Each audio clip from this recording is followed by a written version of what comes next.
ये कहानी एक ऐसी लड़की के ऊपर बेस्ड है जो कि अपनी जॉब इंटरव्यू के लिए जंगलों का रास्ता लेते हुए दूसरे शहर जाती है। लेकिन इस जंगल के रास्ते पे इसे दो बहुत ही खतरनाक लोग मिल जाते हैं जो कि बुरी तरह से इसके पीछे पड़ जाते हैं। अब ये लोग आगे और इसके साथ क्या क्या करेंगे जानने के लिए बने रहिए वीडियो के एंड तक। मूवी स्टार्ट होती है और हमें सोयर नाम की एक लड़की को दिखाया जाता है जो कि सेंट्रल कॉलेज में एक सीनियर स्टूडेंट होती है। अब इसके बाद जब ये लड़की रनिंग कर रही होती है तभी इसे एक कॉल आता है और ये कॉल इसके लिए एक जॉब इंटरव्यू का होता है जिसके लिए इसे वॉशिंगटन डीसी बुलाया जाता है। अब क्योंकि वॉशिंगटन इसके घर से काफी ज्यादा दूरी पर था और अब थैंक्स गिविंग डे भी आने वाला था और इस दिन सोयर की फैमिली बैठकर पार्टी किया करती थी। अब क्योंकि सोयर अपनी जॉब इंटरव्यू को लेकर काफी ज्यादा खुश होती है और इसीलिए ही वो अपने घर वालों को बिना बताए वॉशिंगटन के लिए निकल पड़ती है। लेकिन सोयर जिस रोड से होकर जा रही थी उस पर फेस्टिवल के चलते बहुत ही ज्यादा ट्रैफिक होता है और इसीलिए वो एक शॉर्टकट लेकर एक दूसरे रोड से जाने का फैसला करती है। अब यहाँ पर सोयर अपने जीपीएस के सहारे आगे बढ़ रही होती है लेकिन जीपीएस उसे एक ऐसे रास्ते पर ले जाता है जो रास्ता बंद होता है और अब इसलिए सोयर यहाँ पर डिसाइड करती है कि वो जीपीएस की हेल्प न लेकर खुद ही आगे बढ़ेगी और सोयर इस तरह से आगे बढ़ते हुए रस्ट क्रीक तक पहुंच जाती है। और इस जगह पर सिर्फ एक ही घर होता है जहाँ पर दो भाई एक डेड बॉडी को दफना रहे होते हैं। लेकिन यहाँ पर सोयर उन्हें देख ही नहीं पाती और आगे बढ़ जाती है। अभी आगे अपनी गाड़ी को रोकती है और मैप चेक करती है और तभी वो दोनों भाई भी पीछे से उसके पास आ जाते हैं और उन दोनों का बिहेवियर यहाँ पे काफी अजीब होता है क्योंकि उन्हें लग रहा होता है कि शायद सोयर ने उन्हें उस डेड बॉडी को दफन करते हुए देख लिया है और इनका नाम होता है बक और होलिस्टर। अब वो शुरू में से अच्छे से बात करते हैं और इसकी हेल्प करने के लिए कहते हैं लेकिन सोयर इनसे अपनी हेल्प करने के लिए मना कर देती है। लेकिन ऐसा कहने के बाद वो इससे जबरदस्ती करने लगते हैं। लेकिन यहाँ पर सोयर ऐसी सिचुएशन से खुद को बचाना जानती थी। वो यहाँ पर होलिस्टर की नाक तोड़ देती है और बग को स्टेप करके यहाँ से भागने लगती है। लेकिन यहाँ पर बग भी उसके पैर में स्टेप कर देता है और अब इसके बाद वो इन दोनों से बचकर जंगल में भाग जाती है। लेकिन अब क्योंकि इन दोनों को जंगल के बारे में बहुत अच्छे से पता था इसलिए सोयर का इनसे बच पाना इतना आसान नहीं होगा और वो भी तब जब सोयर के पैर में इतना गहरा घाव हो चुका था। अब ये दोनों भाई पूरा दिन सोयर का पीछा करते हैं लेकिन रात होने पर ये घर वापस लौट जाते हैं और अब ये रात सोयर को जंगल में ही बितानी पड़ती है।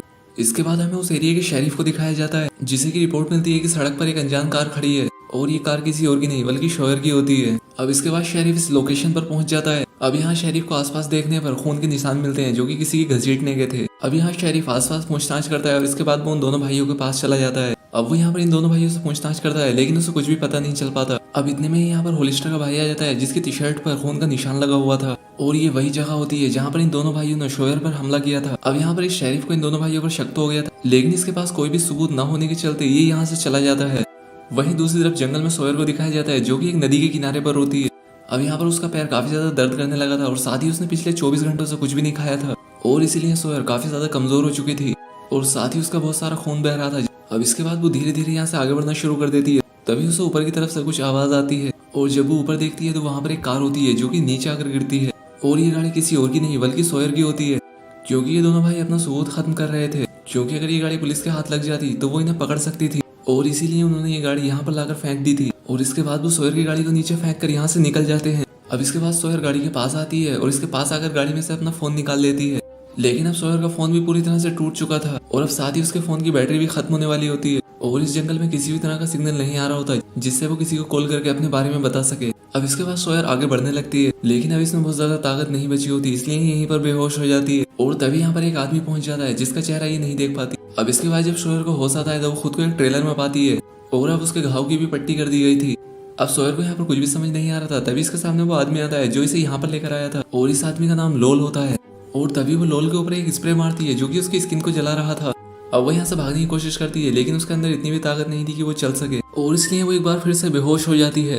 अब दूसरी तरफ हमें शेरिफ को दिखाया जाता है जिसने उस कार वाले केस पर कुछ भी नहीं किया होता और अब इसीलिए डेप्यूटी निक इस काम पर लग जाता है। अब अगले दिन जब सोयर को होश आता है तो लोल उसे खाना देता है लेकिन अब उसने सोयर को बांध दिया था क्योंकि वो नहीं चाहता था कि दोबारा उस पर अटैक करे। अब यहाँ पर लोल कुछ भी बोल नहीं रहा होता है और इसलिए सोयर उसे सब कुछ सच सच बता देती है जो कि अब तक उसके साथ हुआ था। वो सोचती है कि शायद आंसर सुनने के बाद ही इसकी हेल्प करेगा और इसे छोड़ देगा। वहीं दूसरी तरफ हमें जंगल में दोनों भाइयों को दिखाया जाता है जो कि अभी भी सोयर को ढूंढ रहे होते हैं जिन्हें की जंगल में सोयर का एक कपड़ा मिलता है जिससे कि उन्हें यकीन हो जाता है कि सोयर अभी भी इसी जंगल में है। दूसरी तरफ लोल और सोयर आपस में बात ही कर रहे होते हैं कि तभी घर के बाहर एक गाड़ी की आवाज आती है।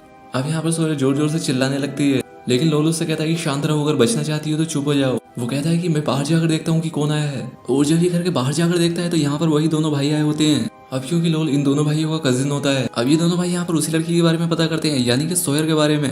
लेकिन यहाँ पर लोल कहता है कि मैं किसी ऐसी लड़की को नहीं जानता और अगर कोई लड़की यहाँ पर आई होती तो जरूर मिल जाती। लेकिन उन दोनों भाइयों को इस पर शक हो जाता है और ये दोनों घर के अंदर आ जाते हैं।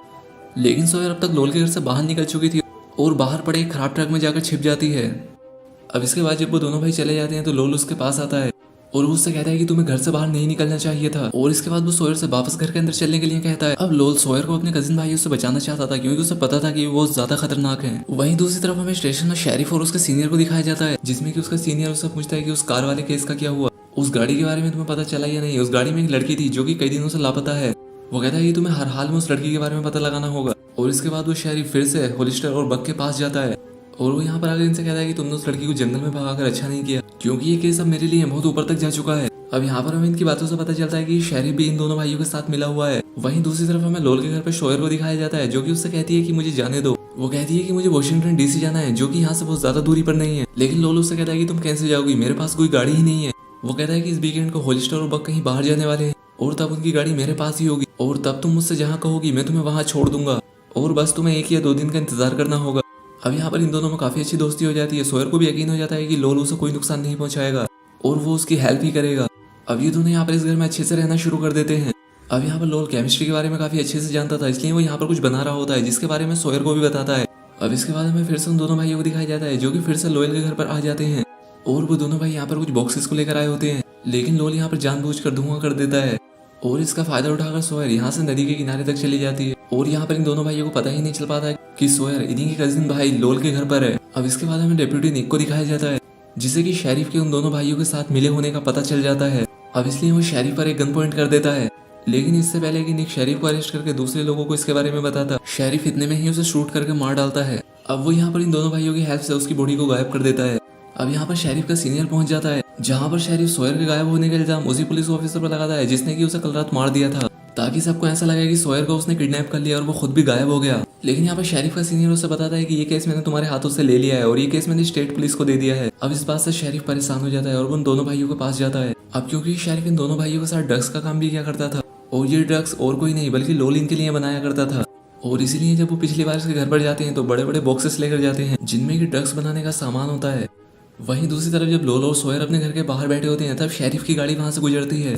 अब यहाँ पर शेरिफ को लोल पर शक हो जाता है कि इसने ही सोयर को छिपा रखा है। अब यहाँ पर शेरिफ अपनी गाड़ी से उतरता है और लोल से कहता है कि मैं तुम्हारे घर की तलाशी लेना चाहता हूँ, लेकिन यहाँ पर लोल उसे साफ साफ मना कर देता है क्योंकि शेरिफ के पास इसके लिए कोई वारंट ही नहीं था और इसलिए वो यहाँ से चला जाता है।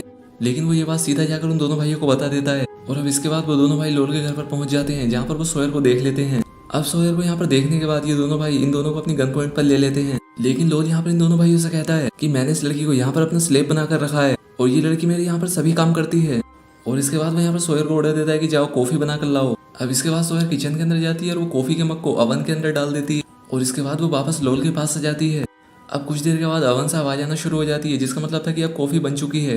अब यहाँ पर बक अवन के पास जाता है, लेकिन तभी इसमें बहुत ही बड़ा धमाका होता है और इसके चलते बक मारा जाता है और यहाँ पर मौजूद बाकी के लोग भी जख्मी हो जाते हैं। अब दरअसल बक जो कुछ दिन पहले अपने घर पर केमिकल बना रहा होता है वो यही होता है और उसने सोयर को भी पहले ही बता रखा होता है कि ऐसा हो सकता है ताकि वक्त आने पर वो उसका इस्तेमाल कर सके। अब ये दोनों घर से तो बाहर आ चुके थे, लेकिन लोल यहाँ पर काफी ज्यादा जख्मी हो जाता है, लेकिन सोयर अभी भी पूरी तरह से ठीक थी। और तभी वहाँ पर वो दूसरा भाई बाहर आ जाता है जिसका नाम होलिस्टर होता है। अब होलिस्टर सोयर को पीछे से गोली मारने वाला होता है कि तभी लोल उसे पकड़ लेता है और वो उसकी गन छीन कर उसी पर पॉइंट कर देता है, लेकिन इससे पहले ही वो उसे मार पाता है इतने में ही वहाँ पर शेरिफ पहुंच जाता है और वो यहाँ आकर इन दोनों को ही मार देता है।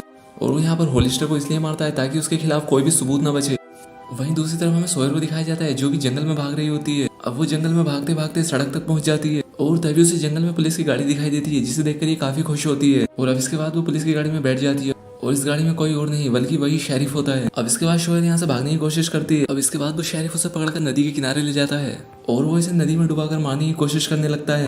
तभी से लोल के फोर्क की याद आती है जो कि उसने इसे दिया था और उसने इससे कहा था कि इसे हमेशा अपने पास रखना। वो पानी में गिर जाता है, लेकिन वो किसी तरह से उस फोर्क को उठा लेती है और उससे उस शेरिफ पर हमला कर देती है, जिससे वो जख्मी हो जाता है और इसका फायदा उठाते हुए वो वहां से भाग जाती है। अब सोयर फिर से सड़क पर पहुंच जाती है, जहां हमें दिखाया जाता है कि पीछे से बहुत सारी पुलिस की गाड़ियां आ रही हैं, जो कि यहाँ पर सोयर को ढूंढने के लिए ही आई होती है, क्योंकि इस जगह पर पहले से ही बहुत सारे मर्डर हो चुके हैं और साथ ही एक पुलिस वाला भी गायब होता है। और अब इस तरह से सोयर की जान बच जाती है और अब सीधी सी बात है कि उस शेरिफ को भी पकड़ लिया जाएगा और इसी के साथ ही मूवी यहाँ पर एंड हो जाती है। दोस्तों अगर वीडियो पसंद आई हो तो चैनल को सब्सक्राइब और वीडियो को लाइक जरूर करें। तो आज के लिए बस इतना ही, मिलते हैं हमारी नेक्स्ट वीडियो में।